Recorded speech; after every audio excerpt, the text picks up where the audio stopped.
The Golden Age of Piracy refers to the period from the late 17th to the early 18th century, when sea raiders dominated the waters. However, their lives were far from the romanticized images shown in movies. Harsh conditions, constant danger, and the struggle to survive were their daily reality. Despite that, pirates developed their own subculture, complete with strict rules, customs, and even elements of democracy. Hygiene on ships was almost non-existent. Pirate vessels rarely docked, and rats posed a serious threat, not only destroying supplies, but also spreading deadly diseases. Their diet was monotonous: hardtack, salted meat, dried peas, and rum.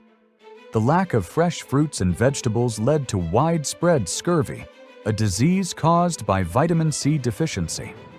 Fresh water spoiled quickly, so it was often replaced with weak beer or rum, which could last longer. Comfort was a luxury few could afford. Most pirates slept under the open sky or in cramped, airless quarters.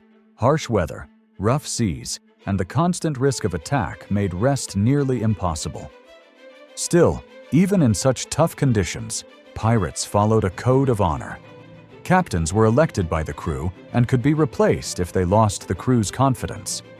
Loot was divided fairly, and even those who received the smallest shares earned more than common sailors on merchant ships. Pirates also looked after their own.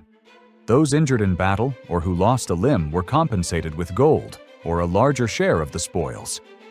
Though most crews were male, some women made a name for themselves. Anne Bonny and Mary Read, in particular, earned respect through their courage and combat skills. Their presence challenged traditional views of women's roles in seafaring life.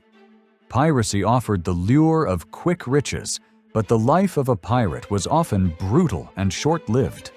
While some struck gold, literally, most faced violent deaths, disease, or capture. It wasn't until the late 17th and early 18th centuries that major European powers like Britain, Spain, and France began systematically cracking down on piracy. As global trade expanded, these nations launched coordinated efforts to hunt down pirates. Those captured alive were typically hanged in public, their bodies sometimes left on display in iron cages as a warning to others who might be tempted by the pirate's life. Yet the legend of the pirate endures. They remain a symbol of rebellion and the yearning for freedom in a world obsessed with control. The Golden Age of Piracy wasn't just about plunder and battles. It was a time when people tried to live by their own rules, even in the harshest of circumstances. And if you enjoyed the story, don't forget to like, subscribe, and leave a comment below.